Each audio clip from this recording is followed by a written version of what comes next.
دنیا کے پہلے ہر دل عزیز عالمی شہرت یافتہ سٹار چارلی چپلن کی شاندار صحت ان کی آخری film a counties from Hong Kong کی تکمیل کے بعد 1960 کی دہائی کے آخر میں گرنے لگی اور 1972 میں انہیں اکیڈمی ایوارڈ ملنے کے بعد اس میں تیزی آ گئی اور 1977 تک انہیں بولنے اور چلنے پھرنے میں مشکل ہونے لگی اور انہوں نے ویل چیئر کا استعمال شروع کر دیا۔ اپنی عمر کے آخری ایام انہوں نے سوئٹزرلینڈ میں جنیوا لیک کے کنارے گزارے۔ 25 دسمبر کو پوری دنیا میں موجود مسیحی برادری جب کرسمس کی خوشیاں منا رہی تھی تو بدقسمتی سے اسی ہی دن اس عظیم فنکار کا بلاوا آ گیا۔ کرسمس کے موقع پر جب چارلی چپلن کے بستر مرگ کے قریب بیٹھے پادری نے انہیں حوصلہ دیا اور کہا کہ خداوند آپ کی روح پر رحم فرمائے، تو اس پر چارلی چپلن نے جواب دیا جو ان کے آخری الفاظ بھی تھے۔ چارلی چپلن نے کہا کہ کیوں نہیں، یہ روح اسی کی تو ہے۔ 1977 میں کرسمس کے موقع پر ان کے انتقال کی خبر نے دنیا کو ہلا کر رکھ دیا تھا۔ دنیا بھر میں کرسمس کی خوشی غم میں تبدیل ہو گئی تھی۔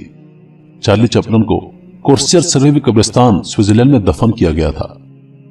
ابھی چارلی چپلن کو گزرے 3 مہینے ہی گزرے تھے اور چارلی چپلن کے جانے کا غم ان کے مداحوں کے دلوں میں تازہ تھا کہ انہیں ایک اور ناقابل برداشت بری خبر کا سامنا کرنا پڑا۔ 1 مارچ 1978 کو سوئٹزرلینڈ میں جنیوا لیک کے مقام پر اغواکاروں کی ایک واردات عمل میں آئی۔ سوئس کاریگروں کے گروہ سے تعلق رکھنے والے 2 اغواکاروں نے، جو کہ ان دنوں بے روزگار تھے، انہوں نے ایک منصوبے کے تحت دنیا کی مشہور ترین لاش چرا لی اور وہ لاش چارلی چپلن کی تھی۔ اغواکار چوروں نے ان کے خاندان سے ناجائز طور پر رقم ہتھیانے کے لیے لاش چرائی تھی، جو کہ واپس کرنے کے بدلے میں انہوں نے 6 لاکھ سوئس فرانک طلب کیے تھے۔ یہ صورتحال اتنی مضحکہ خیز تھی کہ ان کی کسی فلم کا حصہ معلوم ہوتی تھی، لیکن پولیس کی مسلسل کوششوں سے یہ سازش ناکام ہو گئی۔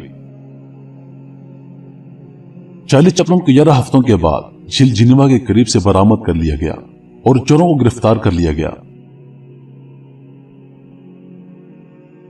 اور پھر چارلی چپلن کی لاش کو دوسری جگہ گہری قبر میں دفنایا گیا تھا اور قبر پر 6 فٹ موٹی کنکریٹ کی تہ ڈال دی گئی تاکہ مستقبل میں کوئی دوبارہ ایسی کوشش نہ کر سکے۔